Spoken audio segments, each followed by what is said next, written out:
Hello and welcome back to the Capital Conference hosted by CoinMarketCap. I'm Samantha Yap. I'm the founder of YAP Global, a PR firm specializing in crypto, DeFi, Web3 projects. And today we're going to be talking about who is funding the Metaverse. And I am privileged to introduce my panelists here today.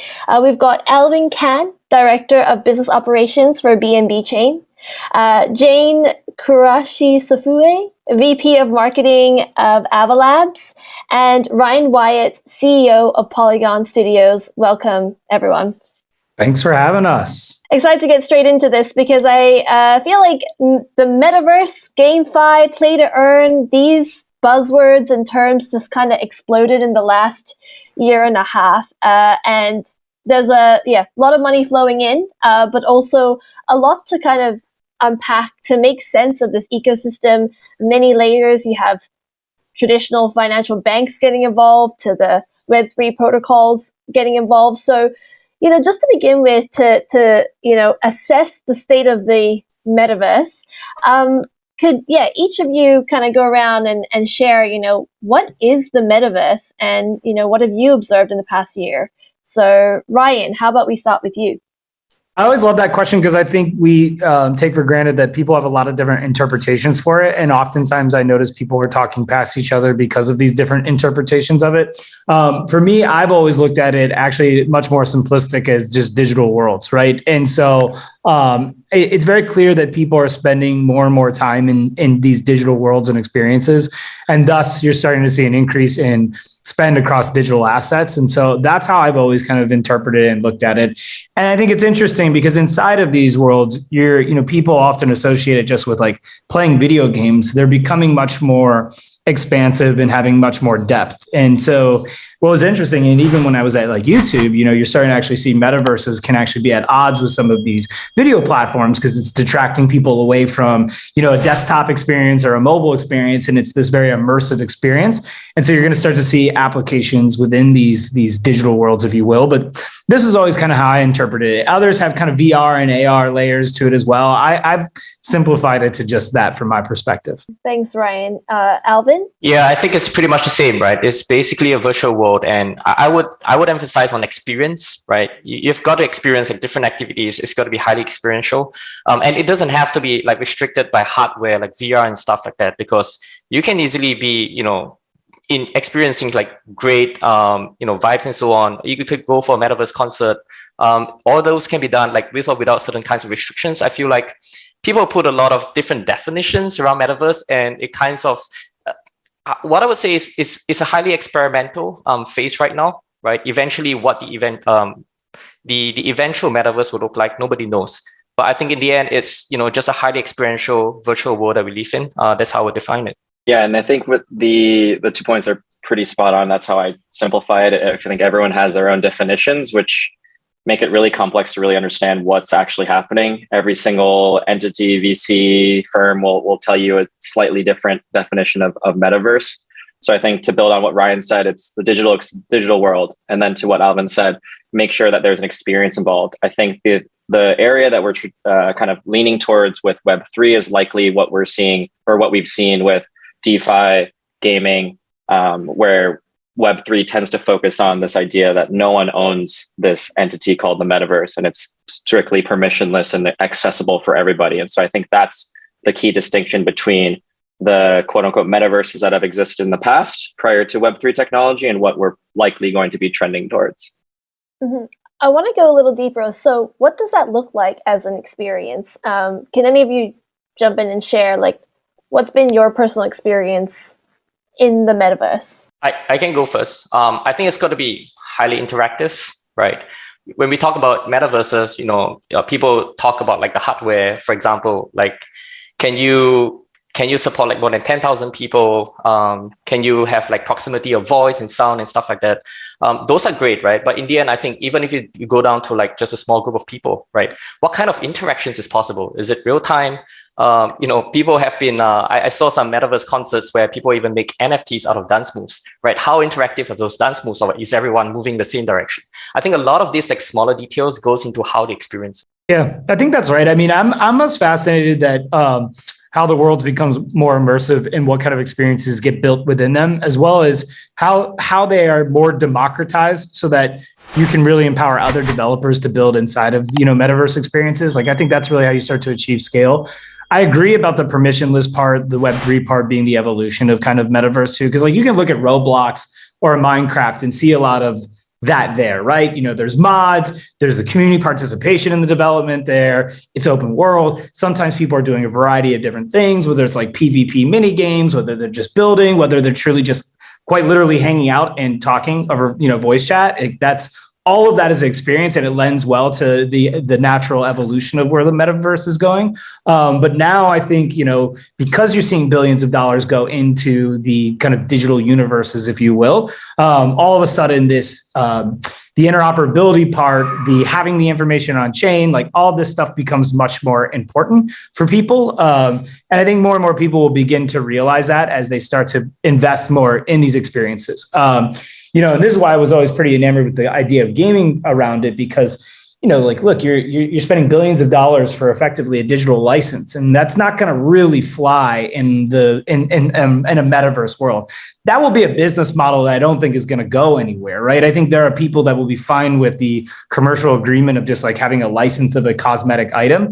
But inside these worlds where there's so much more happening and people are spending so much more time and then caring much more deeply about the representation inside of them, this is going to change that dynamic. So I'm pretty excited, and I think it's happening at a pretty accelerated rate. Nothing happens fast enough for anybody in crypto. I think it's always like, it's got to be now, but it is really cool to see how things are starting to develop. Yeah, Ryan, it's interesting you mentioned like Roblox, other companies such as like, Alphabet, Meta, NVIDIA, to name a few, they have heavily invested in the metaverse. And,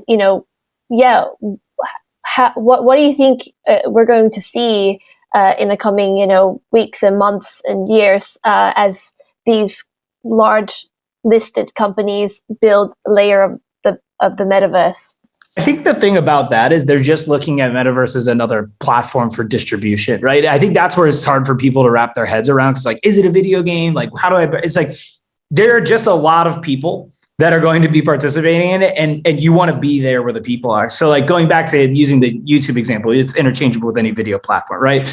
All of a sudden it's like, oh, people are spending more time in there. We now don't have representation within this platform ecosystem, right? Now, I do believe metaverse is going to be many, right? Worlds, if you will. Some of them will be interconnected, others will not be, right? And so you just have to figure out how you actually show up there. So whether you're Google or you're, Facebook or whatever the case may be, you're going to want to make sure that you are where people are. And there's a lot of people here. And then you have to also realize it's just like time is a scarce resource. It's a finite amount of hours in a day. And so as people become distracted towards these other experiences, this is what's going to happen. It reminds me of even with like Reed Hastings of Netflix, talked about how, this probably wasn't a true statement because they're having all kind of issues, but they were talking about more about how like Fortnite is actually cannibalizing time spent in Netflix more than anything else.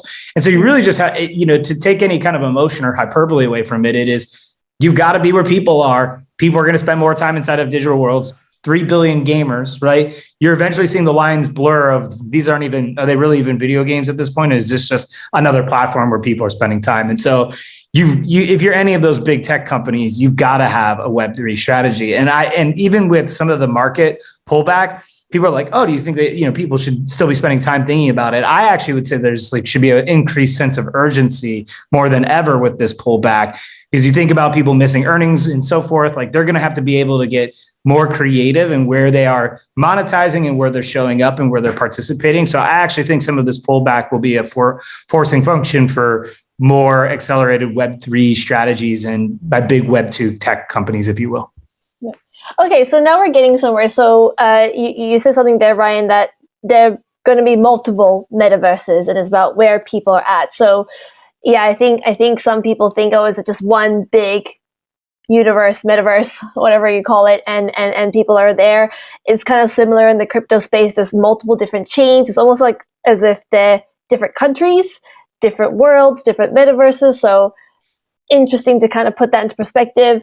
Jay, in terms of the use cases or ways people are interacting with the metaverse, or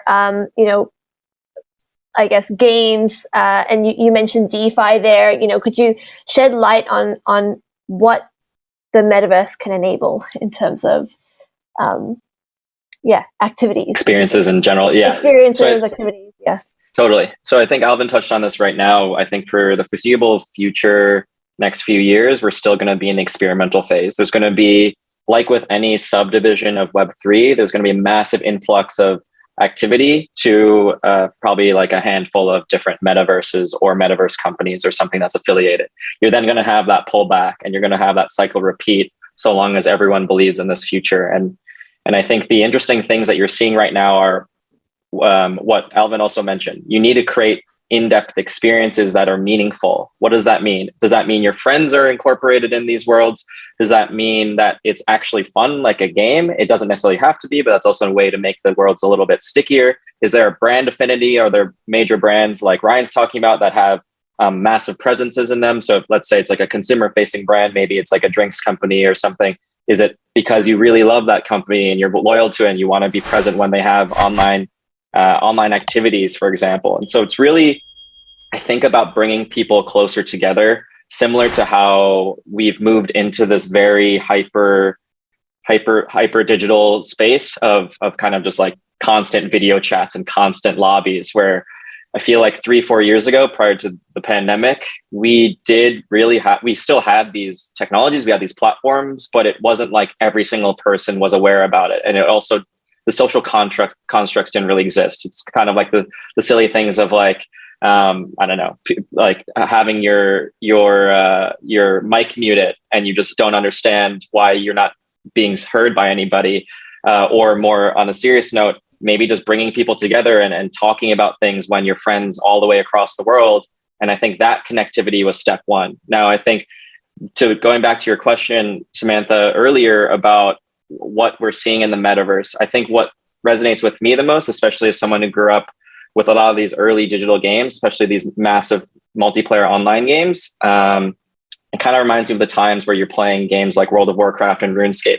You're walking around and you have these identities that really mean something to you, but it also isn't necessarily exactly you, right? It's kind of like a character avatar, something like that. And so you can really have this effectively second version of you, and that's just as meaningful as your current version. And so I think what will happen is there's certain things that we can't possibly imagine. There might be a time where you could potentially be a leader of a community within a metaverse, and in real life, in the physical world, you might be an accountant, for example. And so I think it gives people a lot more opportunities to effectively create, to basically remix their own brand. Right now, if you look at all of us, we have our own brand. It's Ryan, Alvin, myself, you, Samantha. That's what people know us as. But maybe in Metaverse A, you might be known as a wizard. I don't know, that's a gaming, I guess, example. But on the other side, you might be known as just a judge because you're trying to monitor the legalities of that exact ecosystem. So I feel like it's really just a replication of current experiences in the physical world, but then level that up to a place where it's not quite clear what it looks like. But I think it will be very similar to some of the things that we've been imagining, especially in the way we tell stories, especially the way games tell those stories, something that's out of this world, which is quite fascinating. Yeah, thanks for that, Jay. I'm glad you touched on that, because just trying to understand there, I know, Alvin, you brought up, like, being in a virtual conference or a concert, but I think gaming is where it's going to start. Andreessen Horowitz recently launched a $600 million fund. Other VCs and funds have also, announced that they're investing into GameFi and play-to-earn gaming, believing that this is going to be the key building block of the metaverse. What do you guys see as the potential of GameFi, and what do you think has made it explode so much? Like the money poured in is huge in the past few months, I think. Anyone can take this. Alvin, if you want to jump in. Why GameFi came up, there were many reasons, right? Starting from where, it just took Philippines by storm, right, with Axie Infinity. And at that time, because of economic circumstances and like the game came out at the right time. But why I feel like it's so important is if you look at Web3, right, and it started with DeFi, and people understand like, all right, crypto tokens, and many of the retail people may see it as, all right, this is opportunistic and so on. But GameFi, when it came up, it showed a very clear use case of why blockchain and this whole point of decentralization is so important, that you could actually like own your skins and your weapons and your avatars in the game, right, and be able to trade it and so on. Like it showed a very clear use case of why blockchain or rather the Web3 economy, cryptocurrencies should exist. That to me has always been, when I talk to like other VCs or investors, like they understand that this is the application moving forward. I do think though that like this trend will stay, but there's a lot more like SocialFi, and people have been like X to earn, right? Move to earn, learn to earn. A lot of more of these applications is going to come up. I think what GameFi showed was kind of a first proof of concept that this works, and that this makes sense with the Web3 economy. On that, what do you guys think of the, move to earn, play to earn games that are coming up? Are we still in the experimental phase, or where do you see that heading?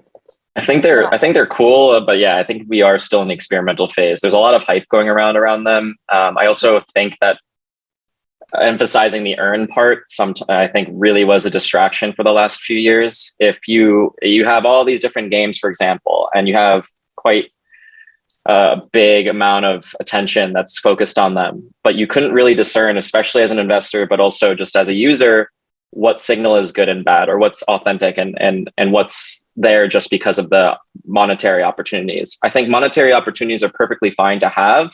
But if you're thinking of a game, that should be the secondary point. The first point should really be what games are there for. It should be fun. And so the thing I personally say, especially with the gaming background, just from a user perspective, is Web3 games need to just focus on the simple goal of it being fun. I know that's something that's amongst all these other different focus areas, like token economics, how the distribution works, what kind of players are involved, what are the player dynamics. So there's a bunch of different complexities there.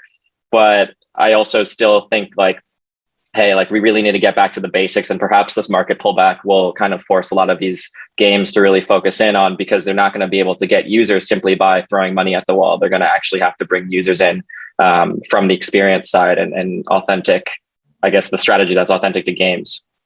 Yeah, that's a good point, Jay. I think that games also need to be fun, also quality games as well. That's why seeing, more like established gaming companies entering the space might change things up. And you did mention there is a lot of hype here.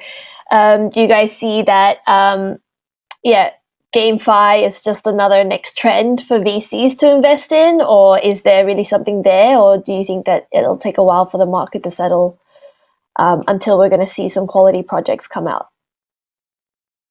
I think like there's a couple things here on the X to earn thing. A lot of those applications are like littered with like Ponzi-nomics, and so actually figuring out how to make that. And I don't mean that.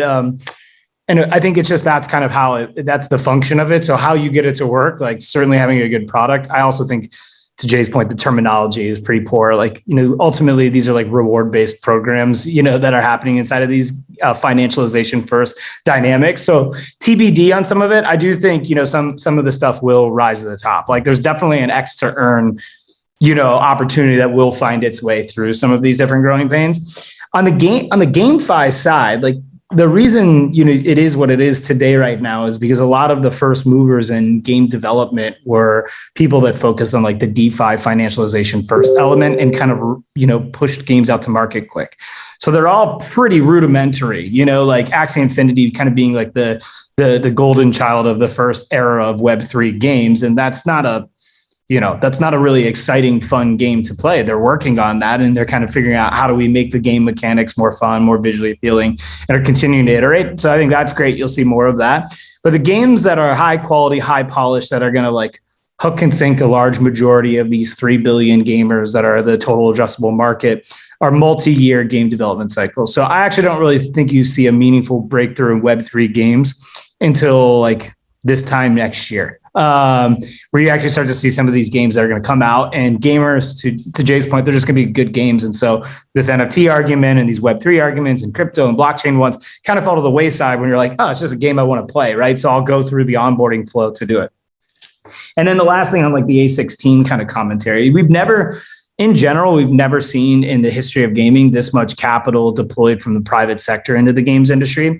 So you have these weird movements that are like, one, you see massive consolidation of big game publishers and M&As that are happening there. Microsoft, emptying a big part of their cash flow in order to make an acquisition, and you see Take-Two, Zynga, all these other ones. And then on top of that, you're seeing massive amount of capital, like billions and billions of dollars, right, from all these different funds going into gaming, right? And then you have obviously these crypto funds that have disproportionately invested a lot into gaming as well. And we really haven't talked about the outcome of that, because that will take time, right? You haven't seen, 90% of the capital that's been deployed by venture capital in gaming, you haven't seen the product yet, right?